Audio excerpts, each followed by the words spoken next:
Ever wondered why people go on killing sprees? Are you interested in exploring the paranormal? Baffled by stories of previous lives? Well, so are we. In each episode, we'll be discussing the weird and wonderful stories of some truly confusing phenomenons and some horrific true crime cases. Find us on Facebook, Instagram and TikTok and join us every Tuesday wherever you listen to your podcasts. And be prepared to be totally and utterly perplexed.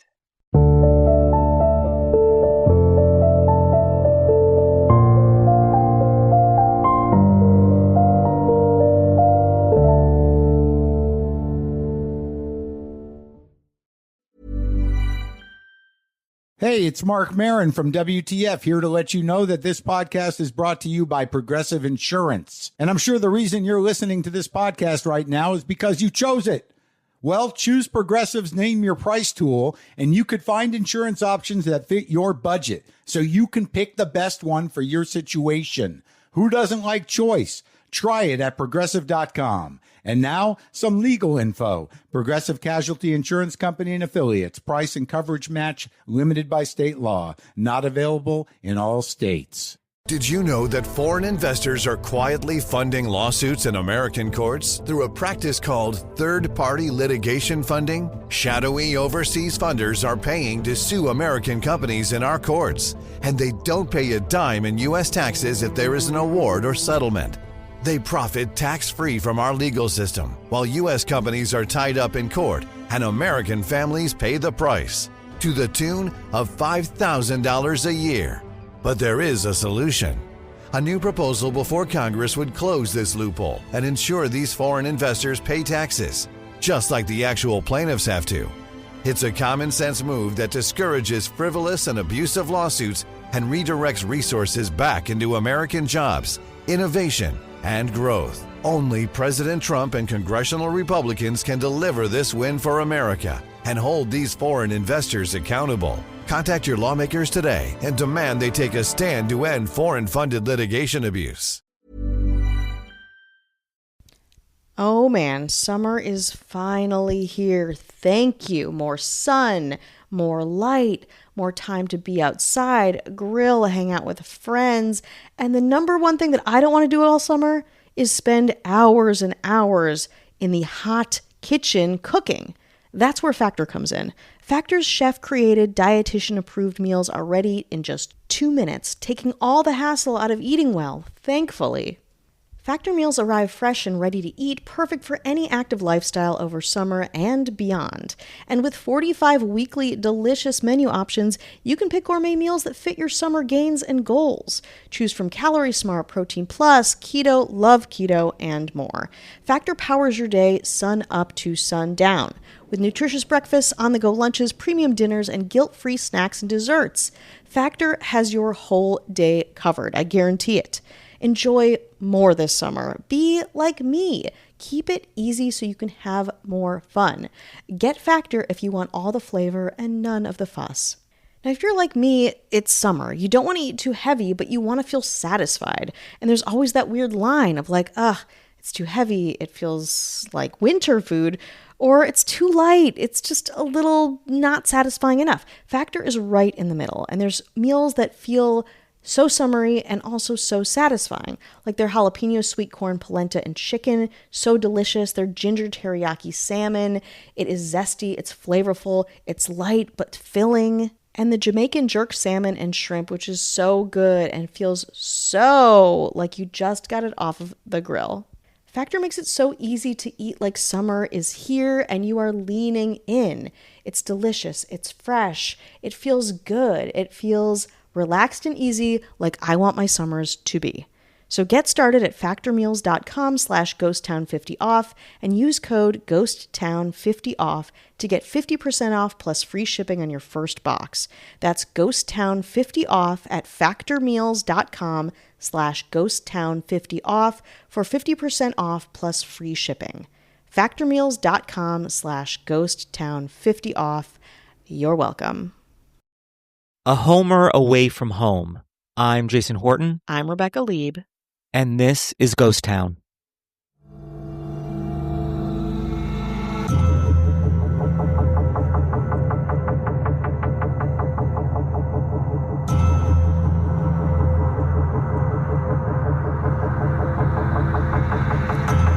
first glance, the 2-story, dirt-colored stucco house in Henderson, Nevada looks like any other house in the South Valley Ranch community. It's neutral, one of the many in an array of desert-like suburban homes with 2 bay windows and a low-key rock garden adorning the path to the front door. But if you look closely, you'll see the house is not quite like its neighbors in the sprawling Nevada subdivision. It has a chimney for an imaginary fireplace. In places where the paint is chipping, a bright, almost neon orange color is revealed underneath, the house's original color. You guessed correctly, the house at 712 Red Bark Lane isn't an ordinary house. It is a life-size model of the Simpsons family home, a defictionalized adobe you can live in, from the hit TV series The Simpsons. So why is this house here? Who lives in it? And who the hell built it? Today on Ghost Town, the history of Springfield's, Nevada's own, Simpsons house. As you might have guessed, it all begins with a little animated sitcom on Fox called The Simpsons. The show, created by Matt Groening, is a skewed, often absurd, satirical depiction of American life in Springfield, centered around the Simpsons family, which is comprised of Homer, Marge, Bart, Lisa, and Maggie. First conceived of as an animated short sketch for the Tracy Ullman Show in the late 90s, the concept was developed into a half-hour primetime show and picked up after the Tracy Ullman sketches became a hit. Since its debut on December 17, 1989, the show has aired nearly 800 episodes, with The Simpsons becoming Fox's first series to land in the top 30 ratings in its first season.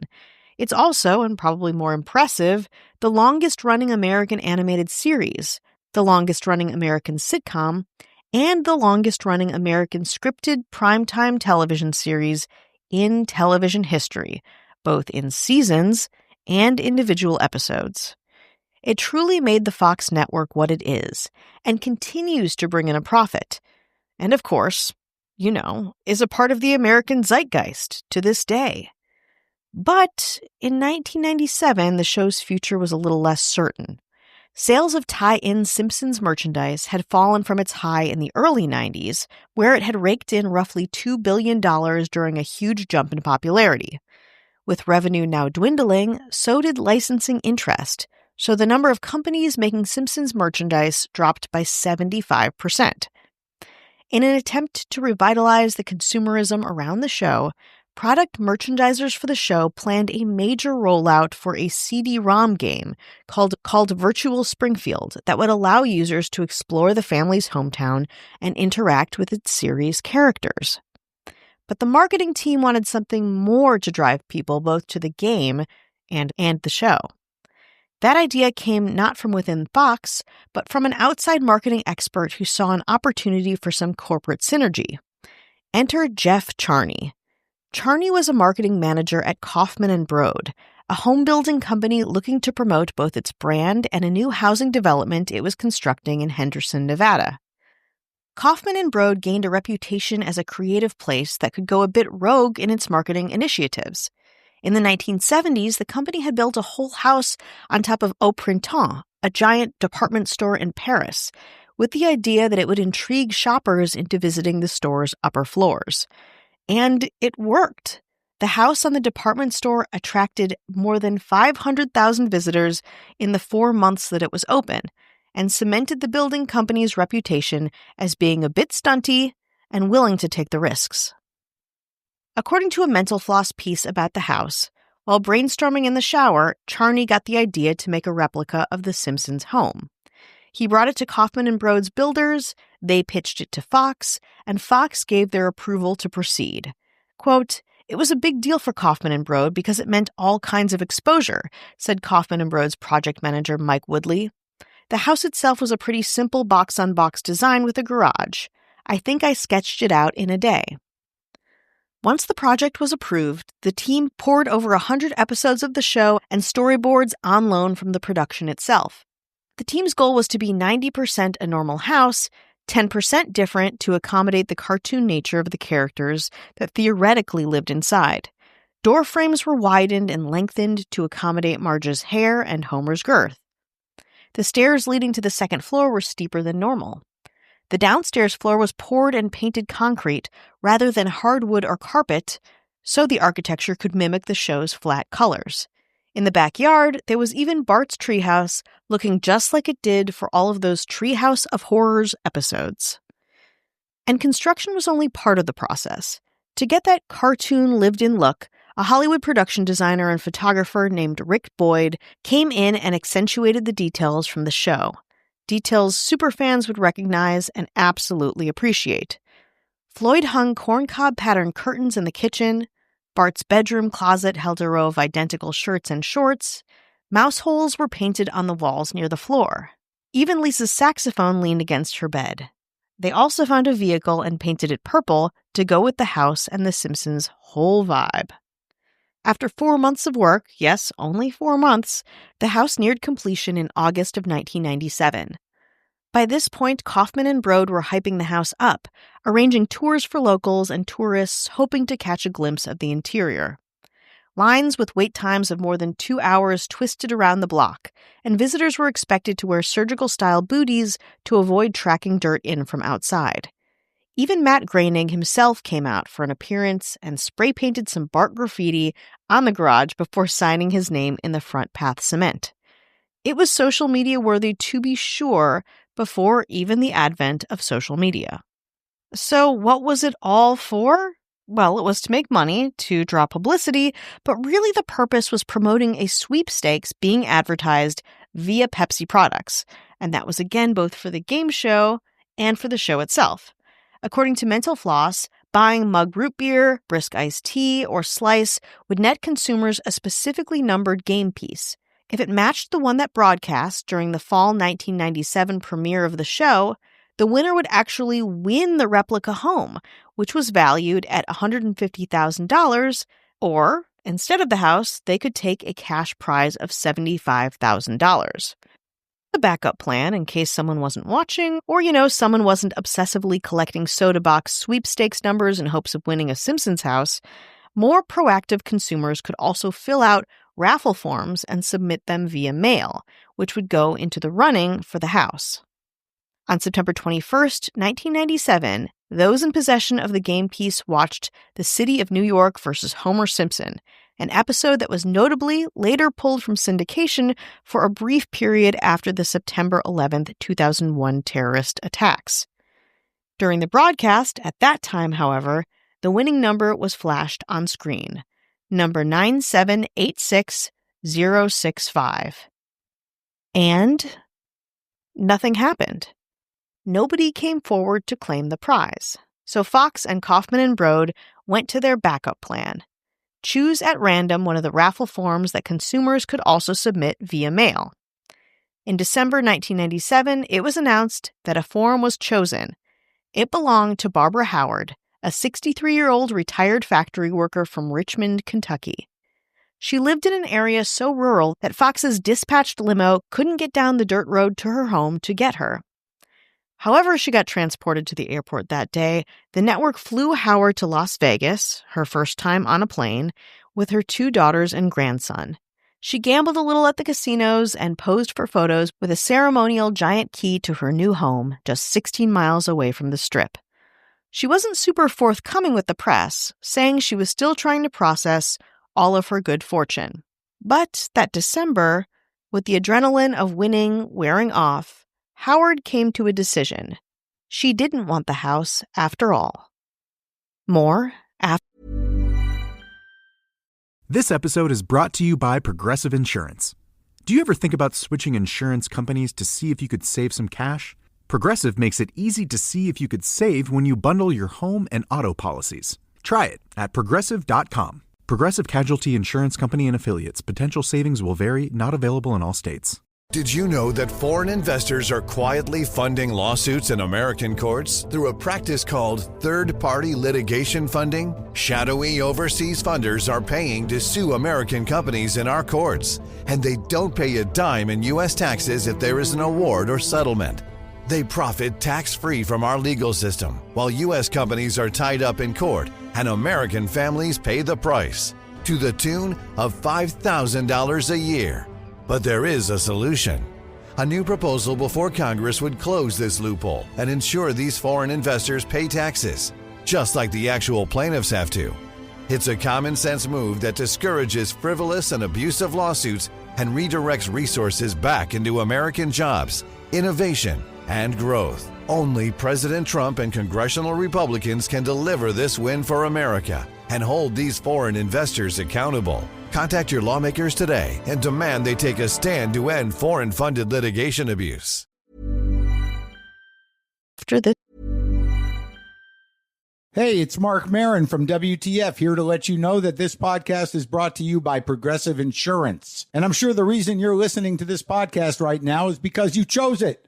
Well, choose Progressive's Name Your Price tool, and you could find insurance options that fit your budget, so you can pick the best one for your situation. Who doesn't like choice? Try it at Progressive.com. And now, some legal info. Progressive Casualty Insurance Company and Affiliates. Price and coverage match limited by state law. Not available in all states. Did you know that foreign investors are quietly funding lawsuits in American courts through a practice called third-party litigation funding? Shadowy overseas funders are paying to sue American companies in our courts, and they don't pay a dime in U.S. taxes if there is an award or settlement.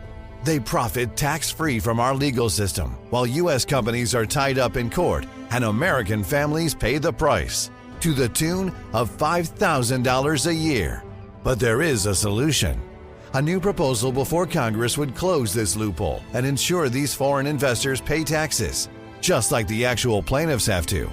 It's a common sense move that discourages frivolous and abusive lawsuits and redirects resources back into American jobs, innovation, and growth. Only President Trump and congressional Republicans can deliver this win for America and hold these foreign investors accountable. Contact your lawmakers today and demand they take a stand to end foreign-funded litigation abuse. break.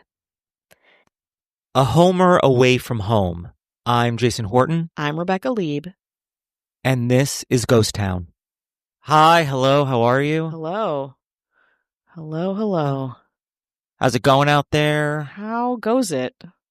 We're checking in. We're checking in, like it or not. Yeah, and you don't. But we're doing it anyway. This is how it is. Anyway, we want to say hello to anyone who's listening, supporting us, spreading the good word of Ghost Town. Thank you so much. We appreciate it. We do. And our government just keeping head above water. We're just paying taxes to that government. And we're just trusting that they're, utilizing the funds in a way that benefits the people. Yeah, there are benevolent lawmakers, and we put full access to everything we are and what we do in their hands. No pressure to them, but we trust them. And our mayors. They also once had homes that were modeled after homes of popular television shows. Wow, this is so convenient. Yeah. Wasn't a huge success, though, unfortunately, these homes. They weren't able to really benefit from them in any way culturally or financially. And that's why they're here. Fair. Working for us. Yeah. New chapter in their lives. This first governor, I don't know what the hell he was thinking. He was like, oh, I'm going to make the Suits house from the TV show Suits. Do they have a home? Is it a place they put their suits? Condo. It's like a kind of condo-y thing. Oh, like a 3BR condo? Yeah, a lot of marble top. Closets with perfect like nice suits in there. Plenty of places to do a little cocaine off of. Listen, you got to get it on those the suit. deals. Now, you're wondering, Jason, it sounds like you have no idea what the TV show Suits is about. You just keep saying the word suits. How dare you? That's very true. And that probably was part of the problem for Chris Hernandez. Hello. This next mayor's learn any lessons from the Suits house. They went up and made the Burn Notice house. Even less now. How could I have even less knowledge from the last thing you referenced to now? The burn notice Impressive. house is just, you know what it is? There's a lot of laptops with files, maybe some tech stuff. God. What format do the burn notices come in? Email? I don't know. Fax? I don't know what a burn notice actually is. Is it about? I thought it was about firemen. No. I think it's about no. I don't think it's about. But that makes a lot of sense. But it's not. I think they have a paper shredder, industrial strength paper shredder. So Marissa Rothermel did not learn her lesson. Hello. That one. Oof. Yeah, not great. This next mayor's. What were you thinking? The Ned and Stacy house? What the heck? Who wants to see that? God. Who wants to see the Ned and Stacy house? It's a Midwestern, normal, everyday neighborhood house, maybe? Ned's At got least one bedroom. At least one bedroom, a bedroom for the kids? Maybe? Is there a garage? Does stuff happen in the garage? Oh my God. Oh, let me tell you who did not think that through at all. Seemed like a great idea to sign the papers. Is Kelly Meehan. Hello. Oh, boy. This next mayor's also didn't learn anything from anyone. Picked up the Rizzoli and Isles house. All right, here's what you got there. You got police files, because I think they're police people. They're definitely not having sex with each other. They're No. two separate people. The reason I know that is because I auditioned for this show. And so it is, I think there's a cop show. So there's like handcuff, like, you know what I mean? Like kind of like their gun holsters there, kind of like a leftover Chinese food because they're too busy working so hard. Yeah. Coffee machine in the corner. And Rizzoli and Isles both live in the same house in this They scenario. do. It's an intense environment Yeah. for crime solving. I mean, they're just slamming down files all over the place, and the papers get sprawled out, kind of with the photos. Yeah, it's like yeah. a lot of that. They bring their work home with them. Yeah. I mean, they don't go anywhere, really. No, I mean, unless the police captain's up their butt. Yeah. That's like, all right, to the crime scene. And guess what? That really can't be conveyed in a house. Cat Joselle. Hello. So you might be noticing a theme, and they thought, well, hey, listen, this hopefully will work for other people to work for me. Guess what? It didn't work. The Franklin and Bash house? Some 2012 partners law? Or police? Or some kind of thing? They have jobs. I know they have, jobs in the show.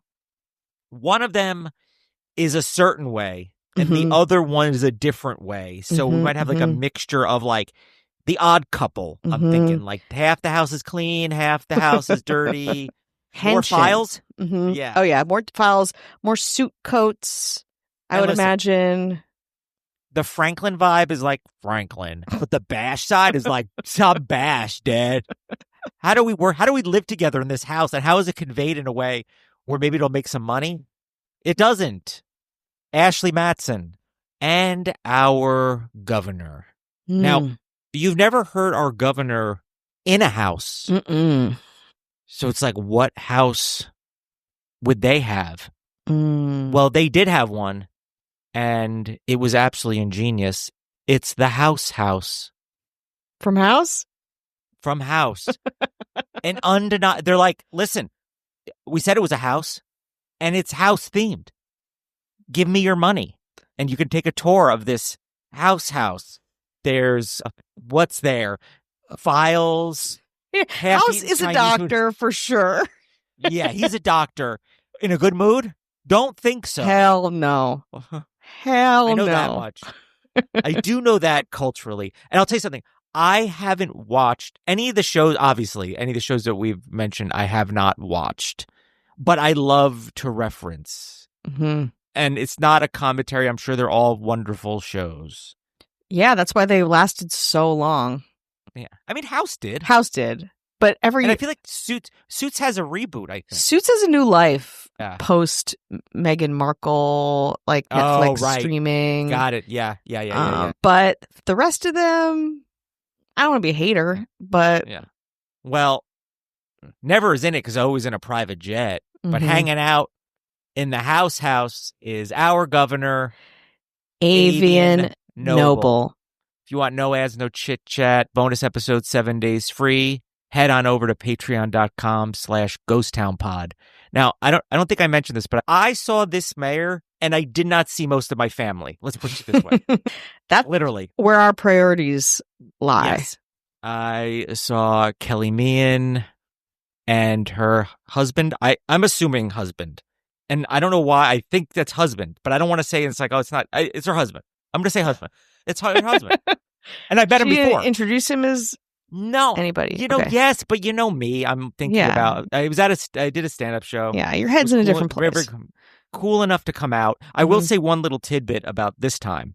So it's a show called Don't Tell, and the Don't Tell show is like you don't know where the show's going to be until like that day, and you don't know who's going to be performing until that day. But more importantly, it's BYOB, right? Mm-hmm. Great, bring your own stuff. And Kelly, sat up in front, which I appreciated because no one wants to sit in the front. Nobody sat up in front, even though it was like full. I mean, there was, it was totally full. Those shows are totally full, and had a little cooler of drinks. Hell yeah! Now, I'm telling one of my last jokes, and I'm about to hit like the point of it. I mean, like a punchline. It's a little bit of a story, but I'm about to. It's a slow burn, and I'm about to get there, and all you hear is. Yeah. Fumbling through the cooler and cracking open a cold one right as I'm about to do it. And I'm set because I'm trying to do like a 30-minute show, right? So I'm taking these stories and I'm kind of like stretching them out, dragging them out. And then as I'm like painstakingly get there, and it is painful, I know. And then as soon as I'm about to do it, is just cracks open a cold one, which I actually appreciated because it actually extended the whole set a little bit longer because I actually needed more time. So I got to comment on that. But I appreciate my God, coming out. I'm so jealous that I wasn't sitting next to Kelly Meehan, also a drink in hand from a cooler. Front row. Damn, MVP. Yeah. I'm very jealous. Yeah. So we have gotten a couple of more mayors and governors to meet up with, and we got the whole collection. I love it. Well, on that note of collecting people, you want to get back into the episode? It was December 1997, and Simpsons sweepstakes winner Barbara Howard decided, ultimately, to take the cash reward instead of the Simpsons house, constructed in painstaking likeness of the Simpsons house on the animated show. Howard gladly accepted the $75,000, which some people thought was very stupid in terms of value. Howard lived on an ostrich and tobacco farm in rural Kentucky with her husband and was perfectly comfortable there, and really had no motivation to capitalize on a random prize across the country, no matter how grandiose. Quote, I don't think she was blown away by it as her daughters were, one of the Kaufman and Broad project managers recalls. I think she felt a little overwhelmed. There were all these photographers and writers. She was just a simple country homemaker. That left the fate of the house to Kaufman and Broad. Having sold over 100 homes in the development, which was eventually renamed Spring Valley Ranch from Springfield Spring Valley Ranch, the property had already served its purpose. So, now what? Groening floated the idea of blowing the house up on live television, which, to Fox, felt dangerous. Broad and Kaufman agreed, and soon the house was repainted in muted colors to appease the homeowners association and sat vacant with 24-hour security so it wouldn't get vandalized or looted. By 1999, the guards' attention had waned, and people had managed to sneak in and take several of the Simpsons-specific design elements, including the Simpsons family, quote, photos that were pried off the wall, and Snowball 2's cat food dish. Kaufman and Broad considered tearing the house down or retrofitting it to conform to the neighborhood and attract conventional buyers, but that would be work. The most cost-effective thing to do, they thought, with the now outdated marketing ploy, was to just sell it, even at a loss. One day in 2001, Danielle, a secretary at Kaufman and Broad, was browsing the company's inventory when she came across the house. The price was right, and she was in the market for a larger home for her family. Quote, I asked how much, they told me, and so I bought it, she says, as is. With her husband and 2 boys, Danielle became the first and only occupant of the Simpsons house. While the outside had been repainted, the interior was a dizzying palette of primary Fox Animation-style colors. Quote, they had put in flooring, but the paint was original, so no two touching walls were the same color, she said. The master bedroom had this lavender ceiling, pink molding, and 4 different colored walls. It was like being in a Crayola box. Danielle, who did not use her name in the Mental Floss article where this information came from, prefers to remain somewhat anonymous for reasons that will shortly become clear. She repainted the walls, replaced carpeting, and repaired missing chunks of drywall where looters had pried off portraits. But the home's makeover didn't quite deter superfans. Along with copious amounts of mail addressed to the Simpsons family, people will try to enter the house all the time, or sightsee outside, she said. Once, a group of drunken college kids were banging on the door, yelling to be let in. Quote, we'll be sitting watching a movie, and someone will be yanking at the door, she said. We're vigilant about keeping those doors locked. For now, Danielle says she's very happy in the neighborhood and only occasionally bothered by fans. But life doesn't imitate art, it appears, as Danielle has, ironically, never been a big fan of The Simpsons and still isn't, despite living in a house that for 30 years fully embodied the record-breaking TV show, for better and perhaps for worse.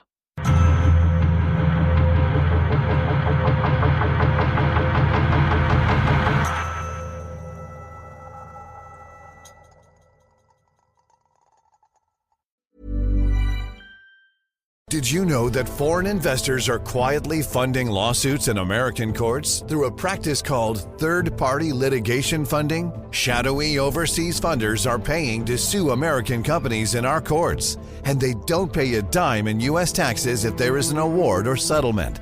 They profit tax-free from our legal system, while U.S. companies are tied up in court, and American families pay the price, to the tune of $5,000 a year. But there is a solution.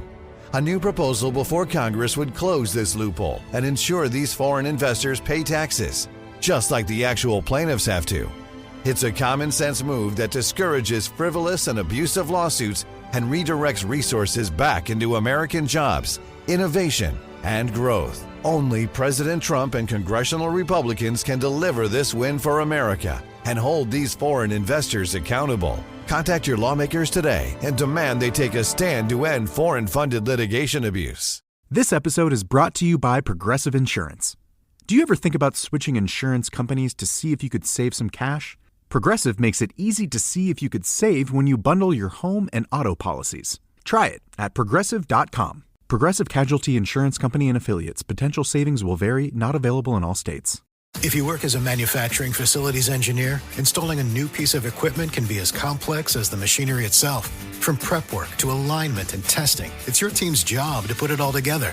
That's why it's good to have Grainger on your side. With industrial-grade products and next-day delivery, Grainger helps ensure you have everything you need close at hand through every step of the installation. Call 1-800-GRAINGER, click Grainger.com, or just stop by. Grainger, for the ones who get it done.